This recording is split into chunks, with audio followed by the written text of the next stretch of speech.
12/1/2026 ಸೋಮವಾರ ಬೆಳಗ್ಗೆ 11 ಗಂಟೆಗೆ ಬಾಬಾ ಸಾಹೇಬ್ ಅಂಬೇಡ್ಕರ್ ಪ್ರತಿಮೆ ಸರ್ಕಲ್ನಿಂದ ತಾಲೂಕು ಕಚೇರಿಯವರೆಗೆ ಖಾಲಿ ಬಿಂದಿಗೆಗಳೊಂದಿಗೆ ಕೋಲಾರ ಜಿಲ್ಲೆಗೆ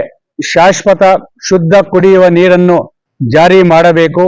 ಕೆಸಿ ವ್ಯಾಲ್ಯೂ 3ನೇ ಹಂತದ ಶುದ್ಧೀಕರಣ ಮಾಡುವ ಜೊತೆಗೆ ಕೃಷಿ ಆಧಾರಿತ ಮತ್ತು ಮಾವು ಸಂಸ್ಕರಣಾ ಘಟಕಗಳನ್ನು ಸ್ಥಾಪನೆ ಮಾಡಿ ಕಂದಾಯ ಮಂತ್ರಿಗಳಾದ ಕೃಷ್ಣ ಬೈರೇಗೌಡವರ ಆದೇಶದಂತೆ ಜಿಲ್ಲಾದ್ಯಂತ ನಡೆಯುತ್ತಿರುವ ಪಿ ನಂಬರ್ನಲ್ಲಿ ನಡೆಯುತ್ತಿರುವ ರೈತರ ಶೋಷಣೆಯನ್ನು ತಪ್ಪಿಸಬೇಕು. ಅದರಂತೆ ಇಂದಿನ ತಹಸೀಲ್ದಾರ್ ರಾಜಶೇಖರ್ ಅವಧಿಯಲ್ಲಿ ನಡೆದಿರುವಂತಹ ಅಕ್ರಮ ಸಾಗುವಳಿ ಚೀಟಿಗಳನ್ನು ರದ್ದು ಮಾಡಿ ಪಾರದರ್ಶಕವಾಗಿರುವ ರೈತರಿಗೆ ಸಾಗುವಳಿ ಚೀಟಿಯನ್ನು ವಿತರಣೆ ಮಾಡಿ, ಇಲ್ಲವೇ ಅವರು ಕೊಟ್ಟಿರುವಂತಹ ಸಾಗುವಳಿ ಚೀಟಿ ಮೇಲೆ ಖಾತೆ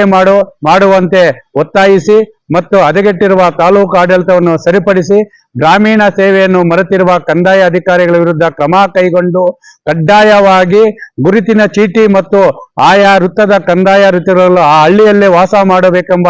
ಆದೇಶವನ್ನು ಮತ್ತು ತಾಲೂಕಿನ ಜ್ವಲಂತ ಸಮಸ್ಯೆಗಳನ್ನು ಒತ್ತಾಯಿಸಿ 12/1/2026 ಸೋಮವಾರ ಬೆಳಗ್ಗೆ 11 ಗಂಟೆಗೆ ಖಾಲಿ ಬಿಂದಿಗೆಗಳೊಂದಿಗೆ ಶುದ್ಧ ಕುಡಿಯುವ ನೀರಿಗಾಗಿ ಈ ಒಂದು ಶುದ್ಧ ಕುಡಿಯುವ ನೀರಿನ ಹೋರಾಟ ಇಂದು ಇವತ್ತಿನಿಂದೆಲ್ಲ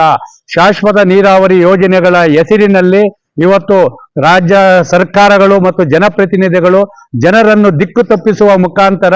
ಕೆಸಿ ವ್ಯಾಲ್ಯೂ ನೀರನ್ನು ಕೊಟ್ಟು 5 ವರ್ಷಗಳಿಂದ ರೈತರ ಬಾಳಿಗೆ ಬೆಂಕಿ ಇಟ್ಟಿದ್ದಾರೆ. ಅದರಂತೆ ಎತ್ತಿನ ಹೊಳೆ ಬರ್ತಾದಂತ ಹೇಳ್ಬಿಟ್ಟು ಏನು ರಾತ್ರಿ ಕಂಡಂತಹ ನಕ್ಷತ್ರಗಳನ್ನು ಹಗಲು ತೋರಿಸಿ ಜನಸಾಮಾನ್ಯರನ್ನು ಯಾಮಾರಿಸ್ತಾ ಇದ್ದಾರೆ. ನಮಗೆ ಯಾವುದೇ ನೀರು ಬರ್ತಾ ಇಲ್ಲ ಪ್ರಕೃತಿ ದತ್ತವಾಗಿ ಮಳೆಗಾಲದಲ್ಲಿ ಸಿಗುವಂತಹ ಬೆಟ್ಟಗಟ್ಟೆಗಳ ನೀರಿಗೆ ಚೆಕ್ ಡ್ಯಾಮ್ಗಳನ್ನು ನಿರ್ಮಿಸಿ ಶುದ್ಧ ನೀರನ್ನು ಕೊಡಿ. ಇಲ್ಲ ಪಕ್ಕದ ಆಂಧ್ರಕ್ಕೆ ಹರಿಯುತ್ತಿರುವ ಕೃಷ್ಣಾ ನದಿ ನೀರಿನಲ್ಲಿ ಕೋಲಾರ ಜಿಲ್ಲೆಯ 14.5 TMC ನಮ್ಮ ಪಾಲನ್ನು ಈ ಒಂದು ಸರ್ಕಾರ ಮತ್ತು ಜನಪ್ರತಿನಿಧಿಗಳು ಆಂಧ್ರ ಸರ್ಕಾರದ ಮೇಲೆ ಒತ್ತಡ ಹಾಕಿ ನಮ್ಮ ಜಿಲ್ಲೆಗೆ ಹರಿಸಬೇಕು. ಒಟ್ಟಾರೆಯಾಗಿ ಕೋಲಾರ ಜಿಲ್ಲೆಯ ಜನರನ್ನು ಸುಮಾರು ದಶಕಗಳಿಂದ ಶಾಶ್ವತ ನೀರಾವರಿ ಯೋಜನೆಯಲ್ಲಿ ಯಾಮಾರಿಸುವುದನ್ನು ಬಿಟ್ಟು ಶಾಶ್ವತ ನೀರಾವರಿಗಾಗಿ ಇವತ್ತು ಮುಳಬಾಗಿಲು ತಾಲೂಕಿನಿಂದ ರೈತ ಸಂಘದಿಂದ 12/1/2026 ಸೋಮವಾರ ಬೆಳಗ್ಗೆ 11 ಗಂಟೆಗೆ ಖಾಲಿ ಬಿಂದಿಗೆಗಳೊಂದಿಗೆ ನಮ್ಮ ಕುಡಿಯುವ ನೀರು ಹಕ್ಕು ನಮಗೆ ಕೊಡಿ, ನಮ್ಮ ಒಂದು ಭೂಮಿಯನ್ನು ನಮಗೆ ಕೊಡಿ ಮತ್ತು ಕೃಷಿ ಮತ್ತು ಆಧಾರಿತ ಮಾವು ಸಂಸ್ಕರಣಾ ಘಟಕಗಳನ್ನು ಕೊಟ್ಟು ದೇವರಾಯ ಸಮುದ್ರ ಕಂದಾಯ ವ್ಯಾಪ್ತಿಯಲ್ಲಿ ಕೈಗಾರಿಕೆ 2,000 ಎಕರೆ ಭೂಮಿಯನ್ನು ಮಂಜೂರು ಮಾಡಬೇಕೆಂದು ಈ ರೈತ ಪರ ಜನಪರ ಹೋರಾಟಕ್ಕೆ ಸಮಸ್ತ ರೈತ